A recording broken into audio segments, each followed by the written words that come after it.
అధ్యక్ష, ఈరోజు మనం ఈ సభలో ప్రవేశపెట్టినటువంటి రెజల్యూషన్ బహుశా నేను అనుకుంటున్నాను భారతదేశంలోనే ఒక చారిత్రాత్మకమైనటువంటి రెజల్యూషన్. ఇది ఎంత గొప్ప రెజల్యూషన్ అంటే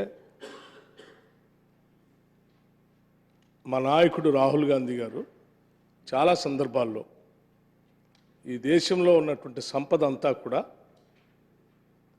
దేశ జనాభాలో ఉన్నటువంటి దామాషా ప్రకారం సంపద కానీ రాజకీయ అధికారం కానీ మిగతా అన్నీ కూడా కొన్ని చోట్లే కేంద్రీకృతమై ఉన్నది. అలా కాకుండా అత్యంత ప్రజాస్వామ్యయుతంగా జనాభా దామాషా ప్రకారం ఈ సంపద రాజ్యాధికారము రాజకీయాల్లో ఉన్నటువంటి ఇతర అంగాలన్నీ కూడా అందరికీ సమానంగా పంచబడాలి అంటే ఒక స్పష్టమైనటువంటి జనగణన జరిగి దాన్ని బేస్ చేసుకొని వీటన్నిటిని డిస్ట్రిబ్యూట్ చేసే కార్యక్రమం జరగాలి. దానికోసం ఈ దేశంలో ఒక కార్యక్రమం తీసుకోవాలని చెప్పి వారు చెప్తూ ఈ రాష్ట్రంలో జరుగుతున్నటువంటి ఆనాటి ఎన్నికల ప్రచార సభల సందర్భంలో కూడా వారు చాలా స్పష్టంగా జడ్చర్లో కానీ షాద్నగర్లో సభలో కానీ లేకపోతే కరీంనగర్ ప్రాంతాల్లో కానీ చాలా స్పష్టంగా చెప్పారు. మేము చెప్పేటువంటి ఈ జనగణన అనేటువంటి కార్యక్రమం దేశవ్యాప్తంగా జరగాలని కుల జనగణన. ఒక్క నిమిషం అండి, లెట్ మీ కంప్లీట్ ఉండండి. శ్రీహరి గారు let me complete it. I explain you in toto. మీకు I clarify all your doubts. జరగాలని ఈ కేంద్రంలో జరిగే ఎన్నికల తర్వాత జరుగుతాయి కాబట్టి ఈ రాష్ట్రంలో జరిగేటువంటి ఎన్నికల్లో మా ప్రభుత్వం రాగానే ముందుగా తెలంగాణ నుంచే దీన్ని మొదలు పెడతామని చెప్పి చాలా స్పష్టంగా చెప్పడం జరిగింది.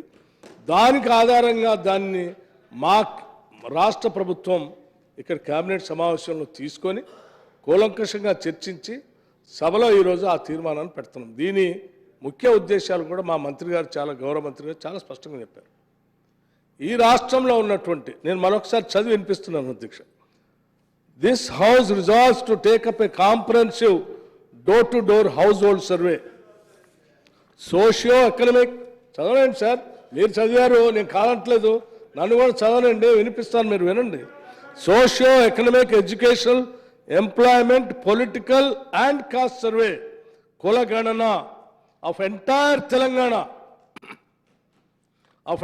Telangana state as per the decision of Council of Ministers of 4th February 2024 so as to plan and implement various socio-economic, educational, employment and political opportunities for the amelioration of backward classes, SC, ST, citizens of the state and other weaker sections of the state. అంటే దీని ఉద్దేశం ఏంటంటే ఈ రాష్ట్రంలో ఉన్నటువంటి అన్ని వర్గాల వారిని కూడా, ఇప్పుడే మన మిత్రుడు కమలాకర్ గారు కూడా చెప్పారు, ఓన్లీ బీసీలనే చేస్తారా, అందరినీ చేస్తారా, బీసీలు చేస్తే మాకు నష్టం జరుగుతుంది. లేదు, ఓన్లీ బీసీలు కాదు, రాష్ట్రంలో ఉన్నటువంటి అందరినీ సర్వే చేస్తాం, ప్రతి ఇంటి సర్వే చేస్తాం, ఈ రాష్ట్రంలో ఉన్న అన్ని కులాలని సర్వే చేస్తాం, కులాలతో పాటు ఆర్థిక స్థితిగతులన్నీ కూడా దీంట్లో సర్వే చేస్తాం, అన్నింటినీ పొందుపరుస్తాం. మొత్తం యావత్తు ఈ రాష్ట్రంలో ఉన్నటువంటి సంపద అంతా కూడా ఎక్కడెక్కడ కేంద్రీకృతమైంది, ఆ సంపద ఈ రాష్ట్రంలో ఉన్న జనాభా దామాషా ప్రకారం ఏ రకంగా డిస్ట్రిబ్యూట్ చేయడానికి అవకాశాలు ఉన్నాయా లేదా, ఏ రకంగా పోయింది, వాళ్ళు ఏ రకంగా చేయాలి అనే దానికోసం సమగ్రంగా సర్వే చేస్తాం. మీ అందరి ఆలోచనల్ని